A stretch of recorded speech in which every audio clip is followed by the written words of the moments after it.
Chapter 6 Home Must Wait. The forbidden city of a plot, Max said. The ninja have taken Princess Kiara to plot. I stared at the mirror. She seems really afraid. What are you going to do? We must go to her, Colin said, pulling a large sword down from the wall. Plot is an evil place. It's where Kiara's mother, Queen Rena, fought her lost battle against the Spa. Neil shivered. You mean she's dead? She was never seen again. Colin said he slid the sword into his belt. But that's not the worst of it. Spar now seeks from Kiara's to Red Eye of Dawn. It is one of the three powers I told you about. It is a jewel that commands the forces of nature. Does Kiara have it? Juliet? Colin grabbed her helmet from a shelf. I do not know. Even Kiara doesn't know. To stop Spar from using the powers for evil, I cast them to the winds and charmed them to change their shapes. No one knows what they have become, but Spar will stop at nothing to have them again. Max chittered, scurrying towards a pitch to the ground. I fear for Kiara. Hurry! Wait, Julie said, turning back. The mirror. The hazy glass showed a city of bright towers as lights, and suddenly Plot was dark.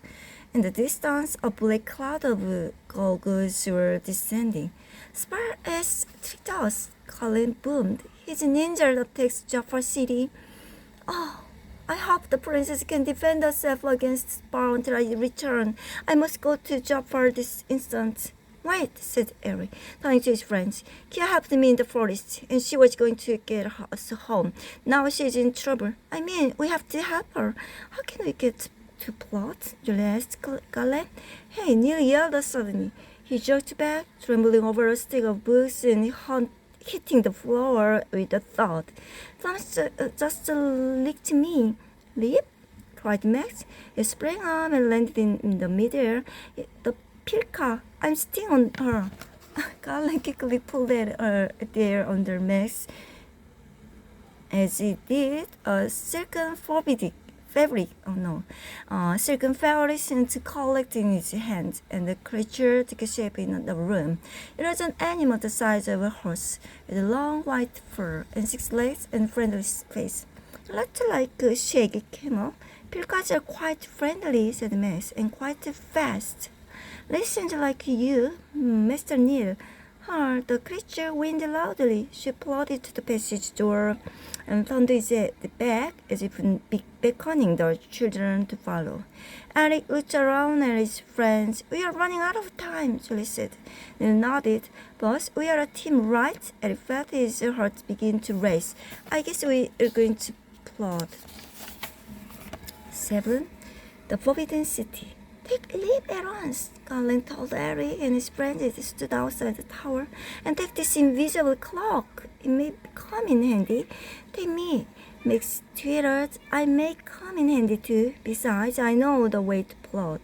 Colin smiled. Hello, my young friends. Remember what I am about to tell you.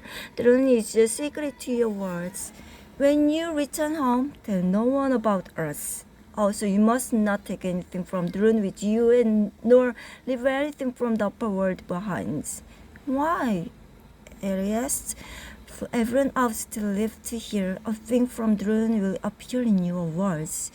The wizard replied. And it may not be a good thing, Max added. Neil blinked. You mean like Nin or Russ? Colin said, no, I must go Jaffa City and you to Plot. Be careful.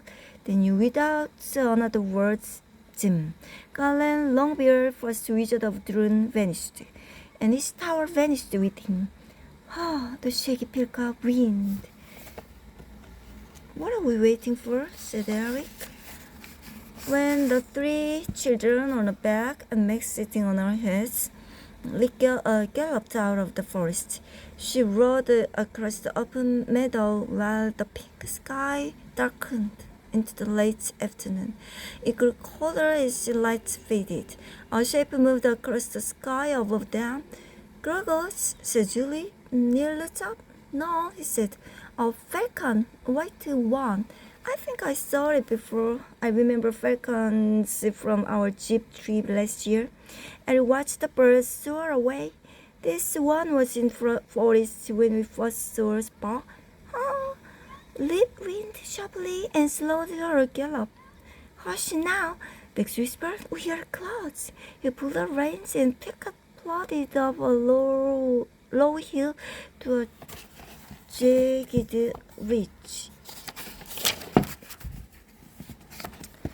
The high black walls of large steel loomed before them. The sky was thick with clouds. The air smelled of smoke. Let me guess, Neil said. This is Plot. The three riders fell to the ground in a grove of trees. Max jumped down with the Rip's cloak. Don't forget this. Invisibility might be useful. So what's your magic key? Julie said. Those walls are super high. How do we get in? Roar. The ground began to rumble. A car? Eric whispered. It's Spud's car. The gates will open for him. He's our way in. Hugo. Spud's car roared loudly up the roads. The vehicle reared, speaking at the sound. Leave, wait! Max shouted, but animal broke away from him. He scurried down the hill after her. Leap! Come back, Max, Julie said. We need you. The car roared by. The gates of Plot opened. We are losing our chance, Eric hissed. Come on, he grabbed Neil and Julie. The three of them dashed in after the yellow car. They jumped behind the low wall just as chung. The huge black gates closed. Spud's car scratched to a stop in a courtyard. A grove of ninns raced out to greet their master. The princess is in the main tower, one said. Without a word, Spud stomped into the fortress. The nin's guard marched in after him. Okay, Eric whispered. Let's go. Quietly. They slid into the forest. The hallway was as narrow and dark as the streets outside. Then footsteps echoed loudly on the stone floor. Julie stopped. Wait, do we have a plan? I peered in the dark. There are some steps ahead. If we sneak up to the main tower, maybe we can get here before Spud does. Neil nodded. And get back out too, right? Of course, Eric said. Sounds good, said Julie. Lead on. They tiptoed up the long stairway.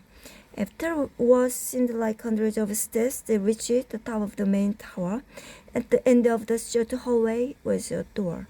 Two big ninns in black armor guarded it. Do we have to fight them?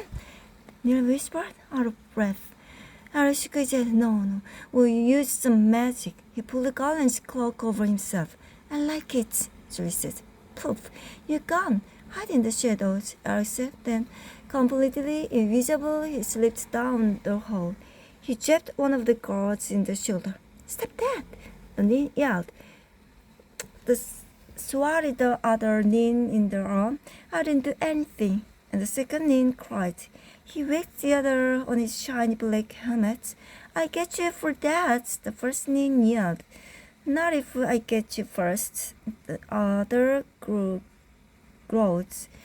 butting the first one of one head and chasing him right past the kids and down the stairs. A moment later, the hallway was clear. Great job, Julie said as Eric pulled off the cloak and looked it around his belt. I'll stand guard outside, Neil said. You two go in and get the princess. Eric and Julie unbolted the door and pushed it open. They entered a small dark room. Princess Kia was sitting on the floor. She looked up and jumped. The boy in the roost, Eric grinned. We've come to rescue you. Kia smiled. I knew someone would come. Then her smile faded. But if we are going to get out of here at all, we need to hurry. As quickly as she had run through the forest, Kia scampered from the room and down the hallway. Eric, Julie, and Neil followed her. Spud thinks I have the red eye of the dawn, Kia whispered. We did see it plans to conquer all of Drune. And So Asha, Princess Kia, the four children froze in the dark hall. One of the shadows stepped Lord Spa.